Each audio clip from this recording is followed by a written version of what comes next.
From the Funk Master accusing Triple C of using funky substances during his time off, to Joe Rogan claiming Conor McGregor's piss could melt a USADA cup, here are fighters that everyone thought were on PEDs. So Triple C, are you triple natty too? Double division legend Henry Cejudo came back from a 3-year hiatus to face Aljamain Sterling for the belt. The former champ was so good at his job that the reason behind his break was that the division wasn't a challenge to him anymore. Cejudo was quite the performer, but how much of that was enhanced? Well, Funk Master thinks something funky did go on during that break. Speaking to TMZ Sports, Sterling went candid ahead of his fight with Cejudo at UFC 288, calling out every fighter's favorite mentor for ducking USADA's testing pool. Fans may give him the benefit of the doubt because of his positive record in the past, but according to Aljo, it's very naive to think he did not use the break to pump in some juice. This isn't the first time Cejudo has been accused of riding up. In 2012, the bantamweight veteran underwent a 12-week body transformation during his UFC 249 camp, and when he posted his before and after, jaws were dropped, and questions were asked. The man looked absolutely jacked, and fans were waiting for USADA to come knocking. I wouldn't pay too much attention to Aljo's claim. I mean, this is the dude who's been honored as the first UFC fighter with 75 clean tests. He's advocated for fighters' safety and said every fighter accused of riding should get a lifetime ban. This isn't baseball or football. Lives are on the line.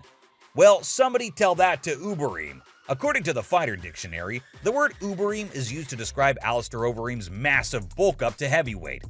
Alistair is known as the man who made even Brock Lesnar look like he was Rey Mysterio. Joe Rogan put it best on the Flagrant podcast. The Uberim era was back when USADA basically sniffed you in the name of testing and went, meh, you're good. The commentator dubbed him a comic book superhero. Even the models at the weigh-ins couldn't help but thirst at those bulging back muscles. Overeem had the perfect physique for fighting, and his kickboxing skills were immaculate. But through all that reeking testosterone, everyone knew Alistair had some serious explaining to do. According to the heavyweight, it's merely a steady diet of protein, specifically horse meat. Well, either Alistair was guilty, or the horse was taking some nasty substances. On top of that, can someone explain why Overeem conveniently left America the same day the NSAC asked for a urine sample? He could only run for so long, cause in the build-up to his fight with Junior Dos Santos, it all made sense. The former K1 Grand Prix champion tested negative with a whopping 14-1 on the T levels. Just to put it into perspective, a normal reading falls at a 1-to-1 ratio.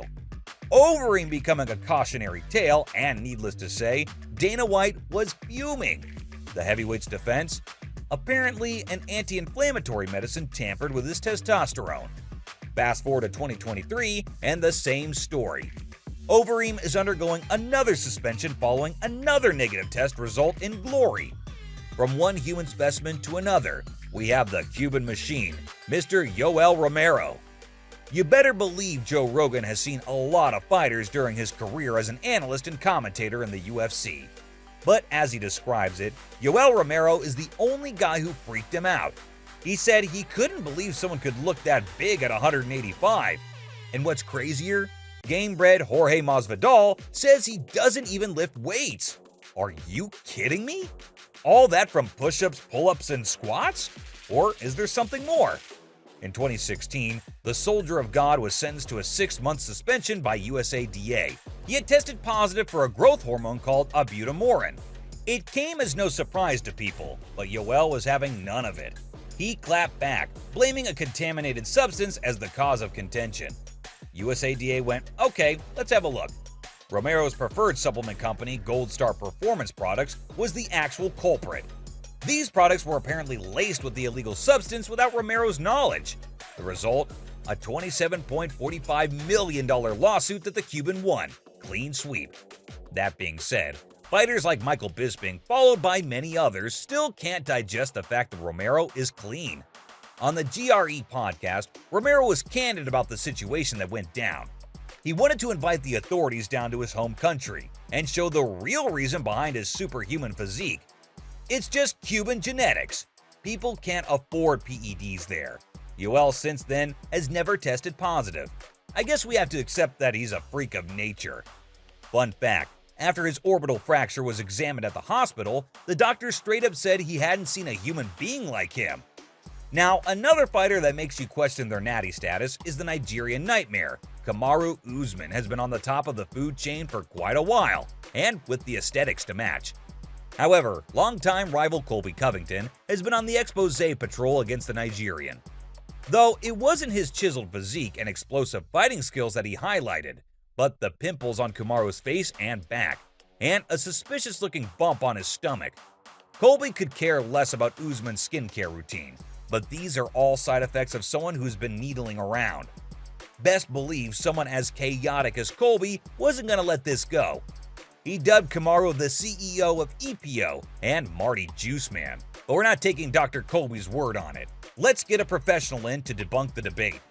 Enter doping expert Derek from the YouTube channel More Plates, More Dates. He claims the bumps aren't anything more than fatty deposits that are purely genetic and are prominent because of Kamaru's low fat percentage. Okay, but that still doesn't explain the back knee or his unusually large traps. Even Conor McGregor has offered to pop those pimples for the Nigerian. But where's the blood work, Colby asks. He's accused USADA and the UFC of sweeping Usman's results under the rug to keep the show going. What makes this case more interesting is the fact that Kamaru is accused of EPO abuse. This is a drug that is very hard to detect. It is also one substance that dramatically impacts an athlete's performance, which would also explain Juice Man. I mean, Usman's incredible stamina and agility, but he isn't the only Nigerian accused of juicing. Israel the Last Style Bender Adesanya has been USADA's best boy, if you will, producing fairly clean drug tests. But regardless, that doesn't really stop people from trolling him for a guy problem. During his UFC 253 bout against Paulo Costa, fans couldn't help but notice a lump on Izzy's right pectoral muscle. Twitter was ablaze, questioning whether this was what they thought it was. Enter the gynogate theory. Gynecomastia is a condition that is particularly common among PED users. It's plain simple. You spike up testosterone levels, and the excess gets converted into estrogen once you stop the cycle, which basically means man boobies. Now, Paulo Costa, on the other hand, is another fighter that puts the Natty or Not squad on high alert. Fans connected the dots and thought perhaps Izzy wanted to level the playing field and get some secret juices in his system. Some came for Izzy's defense, thinking maybe it was a genetic thing. Others went as far as blaming him for some marijuana use that could have led to it.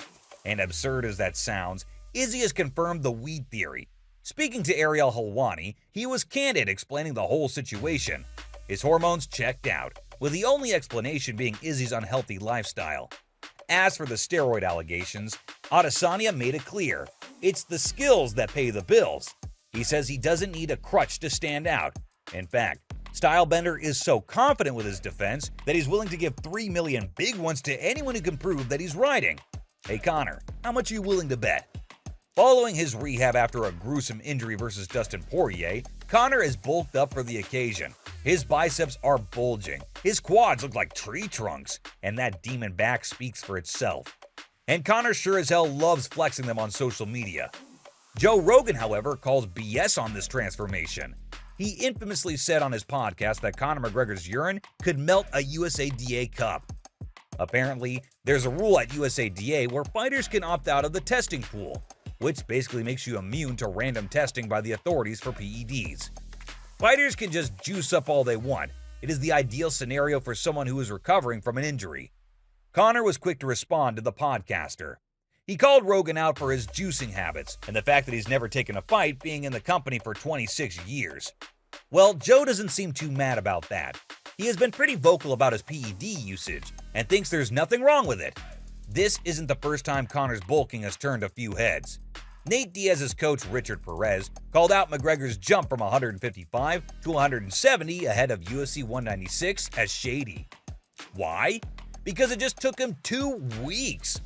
Unless he was having whole elks for dinner, it's hard to explain such a bulk. Honestly, writing or not, I prefer Big Mac to crackhead Conor. So from Joe Rogan claiming Conor McGregor's piss could melt a USADA cup, to Funk Master accusing Triple C of using some funky substances during his time off. Those were fighters everyone thought were on PEDs.